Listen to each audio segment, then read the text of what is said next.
السلام علیکم ورحمۃ اللہ وبرکاتہ۔ احادیث رسول صلی اللہ علیہ وسلم سے منتخب 60 دلچسپ واقعات، قسط نمبر 5، رحمت خداوندی کی وسعت۔ حضرت ابو سعید خدری رضی اللہ عنہ فرماتے ہیں کہ حضور اقدس صلی اللہ علیہ وسلم نے فرمایا، سابقہ قوم میں ایک آدمی تھا جس نے 999 آدمی قتل کیے تھے۔ اس کو ندامت ہوئی۔ اس نے لوگوں سے روئے زمین کے سب سے بڑے عالم کا پتہ معلوم کیا تو اس کو ایک راہب کا پتہ بتایا گیا۔ چنانچہ وہ اس کے پاس گیا اور اس سے کہا کہ اس نے 999 آدمی قتل کیے ہیں، کیا اس کے لیے توبہ کی کوئی صورت ہے؟ اس راہب نے کہا کہ نہیں۔ یہ سن کر اس نے اس کو بھی قتل کر دیا۔ اس طرح 100 کا عدد پورا کر دیا۔ پھر اس نے لوگوں سے روئے زمین کے سب سے بڑے عالم کے بارے میں پوچھا تو لوگوں نے ایک عالم کی طرف اس کی رہنمائی کر دی۔ چنانچہ وہ اس کے پاس گیا اور اس سے کہا کہ اس نے 100 جانیں قتل کی ہیں، کیا اس کے لیے توبہ کی کوئی گنجائش ہے؟ اس نے کہا کہ کیوں نہیں، بالکل ہے۔ بھلا اس کے اور توبہ کے درمیان کون حائل ہو سکتا ہے؟ تم ایسا کرو کہ فلاں علاقے میں چلے جاؤ، وہاں تمہیں کچھ لوگ اللہ تعالیٰ کی عبادت کرتے ہوئے ملیں گے، تم ان میں شامل ہو کر اللہ کی عبادت اور بندگی شروع کر دینا اور اپنے علاقے میں واپس ہرگز نہ آنا، کیونکہ یہ برا علاقہ ہے۔ چنانچہ وہ چل پڑا۔ ابھی آدھے راستے پر ہی تھا کہ موت واقع ہو گئی۔ رحمت کے فرشتے اور عذاب کے فرشتے آپس میں بحث کرنے لگے۔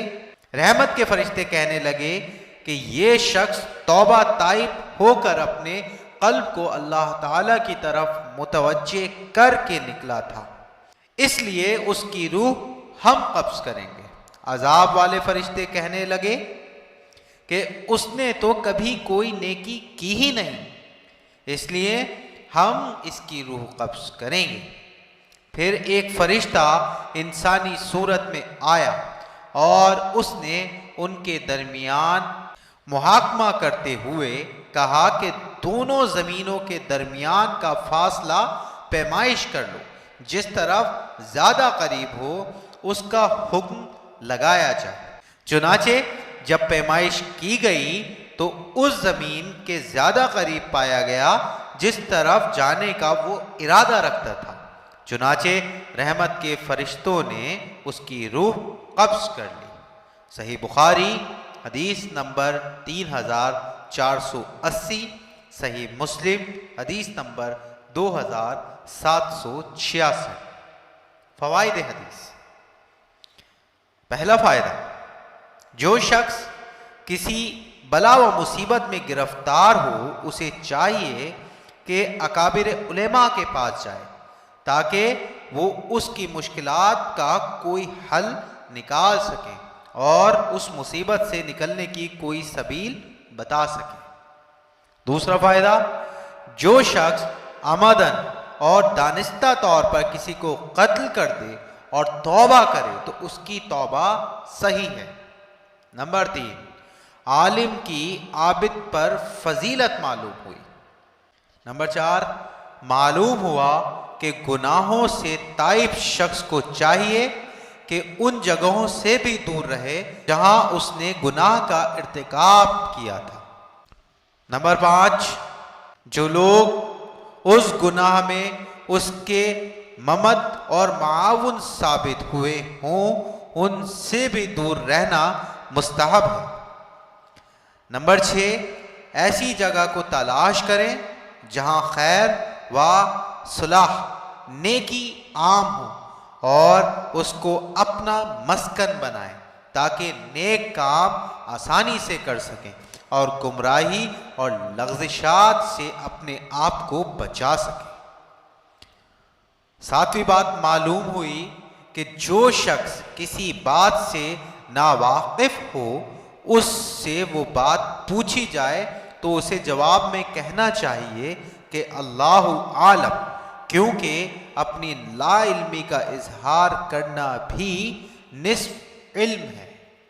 نمبر 8، جو عالم منصب قضاء پر فائز ہو، اس پر واجب نہیں ہے کہ دو مجرموں کے درمیان خدا کا کوئی حکم نافذ کرے، جیسے حدیث حاضہ میں مذکور عالم نے اس شخص کو جس نے 100 جانیں قتل کرنے کا خود ارتکاب کیا تھا قید کرنے کا حکم نہیں دیا، اور نہ ہی اس کے معاملے کی زیادہ جستجو کی، بلکہ اس کی توبہ اور ہجرت کی طرف رہنمائی کی۔